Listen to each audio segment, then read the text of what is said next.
Kristo. Magandang umaga po sa inyong lahat. Happy endings. Ito na marahil ang isa sa mga gusto natin kapag tayo ay nanonood ng pelikula, nagbabasa ng nobela, o kahit sa simpleng nakikinig ng isang kwento. Happy endings. Why? Because we are a people who loves happy ending. Hindi natin gusto na yung kwento ng itutuloy. Hindi natin gusto yung simpleng wakasan. Dapat sa pagwawakas, masaya. Dapat sa bawat pagtatapos, happy lang. Kaya nga ang sabi ng isang author na akin nabasa, if your situation is not yet happy, therefore, it is not yet the end. We always believe that we deserve a happy ending. At ito ang siyang nangyari sa kwento ng mga alagad ni Jesus. Matapos na iwanan ng Panginoon, matapos siyang mamatay sa krus, muling mabuhay, at ngayon nagbabalik, dala marahil sa kanilang mga kalooban ang sakit ng pagkawala ni Jesus. Dagdag pa dito, unti-unting nakikita ng kanilang mga mata, pinahihirapan ang Panginoon. Pero iba talaga kung magsorpresa si Jesus. Batid niya ang laman at nais ng kanyang mga kaibigan. Kaya sa tagpo na ating napakinggan sa Ebanghelyo, tila baga parang isang happy ending. Hindi lamang para kay Jesus, kundi sa lahat ng mga alagad, lalo't higit kay Simon Pedro. Kaya ngayon, ang simpleng tanong natin, how are we going to have a happy ending as well? Paano ba magtatapos sa masaya at tagumpay ang kwento ng bawat isa sa atin? Una, tularan natin ang mga alagad. Magbalik. We have to return for us to have a better ending. Pinangunahan ni Simon Pedro yung pagbabalik nang sabihin niyang mangingisda ako. Parang gustong sabihin ni Pedro, ibalik natin yung ating dating buhay. Business as usual. Back to normal. Hindi ba't ito yung dati nilang buhay noong bago sila makatagpo ni Jesus? Ito ang dati nilang pamumuhay noong nagsimula silang sundan ang Panginoon. Mangingisda ako. Pero sa hindi inaasahan, sa pagbabalik buhay, sa pagbabalik sa dating buhay ni Simon Pedro at ng mga alagad, sa unang pagkakataon, wala silang huli. Walang masaganang huli na nakuha. Pero nung sabihin ni Jesus na ihulog sa kanan ang lambat, naroon ng masaganang huli. Hindi maganda o gaga ang mga alagad sa pagbuhat ng napakaraming isda. Kaya nga po mga minamahal kong mga kapatid, ito rin po ang siyang paalala sa atin. If we want to have a happy ending, if we really wanted to have a better ending, just like the apostles, we must also return. Our lives should always be back to normal. Our lives should always be business as usual. Magbabalik doon sa buhay na nakasanayan natin ng kapiling si Jesus. Ang kaganapang pong ito ng muling magkabuhay si Jesus ay hindi lamang kwento ni Jesus, kundi kwento ng bawat isa sa atin. Bakit? Sa ating pong buhay, hindi ba't ayaw naman nating balikan yung dati? Ayaw natin harapin yung nakalipas, sapagkat ayaw natin balikan ang nakaraan. That is why, have you noticed, the first time Jesus met the apostles, sa pamamagitan ni Maria Magdalena, ano ang kanyang bilin? Tell my brothers to go back to Galilee and I will meet them there. Parang gustong sabihin ni Jesus, we must return to your first experience. Return to our first encounter. Return to your first love. And the first way to have a happy ending is we return to our own Galilees as well. We go back to the ordinary experience, and there we shall meet Jesus once again. Kaya nga po sa pagbabalik sa pangyayari, may nakitang bagong kahulugan ang mga alagad. bagong pagtingin.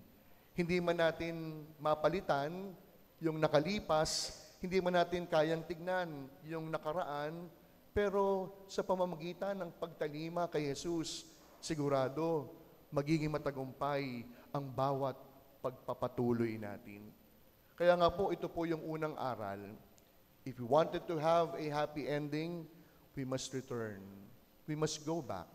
And there, we shall meet Jesus once again.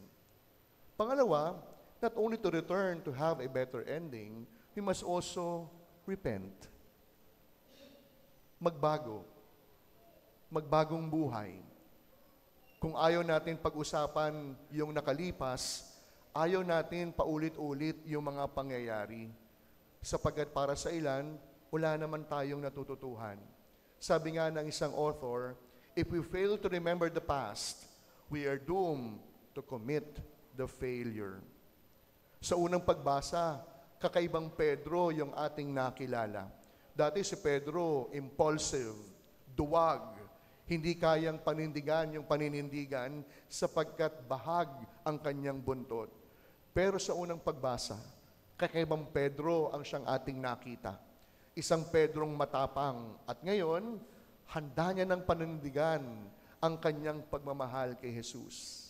Kaya niya manindigan para sa kanyang pananampalataya. In short, bumawi si Pedro.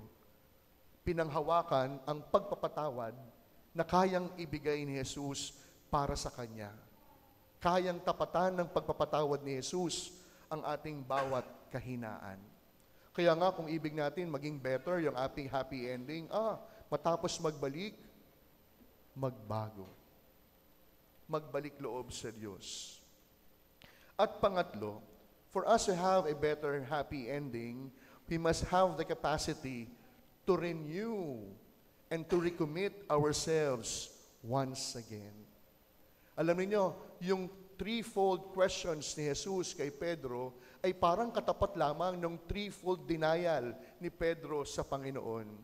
Ang ilan sa inyong very detailed on the account of the gospel, perhaps you must say, parang nangyari itong tagpo na ito. Pansinin po ninyo, nung pong umahon ng mga alagad, sabi sa Ebanghelyo, meron nang nakasinding mga baga sapagkat naroon na si Jesus. Kung ating babalikan, hindi ba't parang ganito ang nangyari nung panahong itinatatwa ni Pedro ang Panginoon? Nagpapainit daw po doon sa portiko si Simon Pedro. Lumapit sa isang nagbabaga upang painitin ang nanlalamig niyang damdamin. At ngayon, sa muling pakikipagkita ni Jesus sa mga alagad, naroon uli ang simbolo ng init ng baga. Na parang nagsasabi kay Pedro, dati, tinalikuran mo ako. Ngayon, patunayan mo ang pagmamahal mo sa akin. At ito po mga minamahal kong mga kapatid, ang siyang pangatlong bagay na dapat nating matutuhan. After we have returned to our first love, after we have returned to the Galilees of our own experiences, after we have repented from our sinful past, we must ready to recommit ourselves and to renew our love for Jesus. Kaya nga po, ito po yung binibigay sa ating halimbawa ni Pedro. Oo, nakalimot, tumalikod, pero pinatunayan ni Pedro na he is more than his weakness. He is more than his betrayal. Tinanggap ni Pedro ang bagong hamon ni Jesus. Ang hamon ng mas malalim na pagmamahal. Ikwento ko lamang po sa inyo, sa nakalipas sa isang linggo, 2 party yung pinuntahan ko dito sa atin, mga kapitbahay natin. Naimbitahan ako sa isang birthday, naimbitahan ako sa isang pangalawang birthday. At alam nyo, natutuwa ako. Hindi naman dahil naimbitahan lamang po ako. Natuwa ako, bakit? Doon sa mga parting ito, na-meet ko ang mga parishioners natin. Ikwento ko lamang po yung konteksto. Isa po sa mga talent ko, alam niyo yan, very sharp po yung memory ko. Kaya kapag sinabi kong, parang hindi ko po kayo nakikita. Taga saan ho kayo? Sabi nung isa, Father, taga Looban. Katapat, hindi ko pwede sabihin pala. Malalaman niyo. Father, Looban. Sabi ko, Looban ka lang? Hindi ka nasimba, no? Alam niyo po, sagot niya, naawa po talaga ako. Pero huwag kayong mag-alala, no? Happy ending tong story ko. Sabi niya, hindi po tao nagsisimba, Father. Sabi ko, bakit naman? Nagsisimba na ako sa loob ng bahay. Okay na po yun. Mabuti na lamang po yung nanay niya, katabi niya. Sabi niya, Father, nung isang misa ng patay, nandun ako. At alam mo talaga, sabi niya, magsisimba na ako. Magsisimba na ako. Abay, mantakin niyo of all places, kahit para sa isang malungkot na kwento ng kamatayan, meron sa tayong parishioner na muling mapapanumbalik sa kanyang pananampalataya sa pagsasabihin niya, magsisimba na ako. Balikan po natin isang namit ko. Sabi niya, Father, pwede naman di ba yun, yung meron kang pananampalataya kahit wala kang relihiyon? Is it possible to have faith even without a religion? Sabi ko, mali. Sabi ko, parang ganito yan. Lord, naniniwala ako sa iyo, ha? Pero huwag mo na akong pilitin sa pagsisimba. Lord, mahal kita, ha? Pero ibalato mo na sa akin itong mga gusto kong gawin. Aba, hindi po pwede yun. Parang sinabi mo sa Diyos na, Lord, mahal kita, pero ito lang ang kaya kong ibigay. Hanggang dito lang yung aking pag-ibig. Kaya nga po nga itinuturo sa atin ng ating ebanghelyo ay hindi lamang simpleng pagbabalik, hindi lamang simpleng pagbabago, hindi lamang simpleng muling panumbalikin yung pangako ng pagsunod, kundi pagsunod kay Kristo. We could never proclaim our love for God if we are disobedient. We could never proclaim our faith in Jesus if we do not obey Him. Sabi ko pa sa kanya, pansinin mo, ang laki ng pagkakaiba. Pag nasa bahay ka at nagdadasal, ikaw lang ang nagsasalita. Pero pag nagsimba ka, kasabay ng pagsasalita mo, ang Diyos mangungusap sa iyo. Ang Diyos papasok sa iyo. Sa paghiwalay namin dun sa party, isa lang yung panalangin ko. Sabi ko sa kanya, pagdadasal ko, muli tayong magkikita. Hindi lamang sa mga parting kagaya nito, kundi gusto kitang makita na muli kang magsisimba. Kaya alam niyo mga minamahal kong mga parishioners, kahit pala sa pag-attend sa mga party na hindi ka mahilig gawin, pero iniisip ko, kahit pala sa party, pwede kong maanyayahan ang mga parishioners kung nawawala.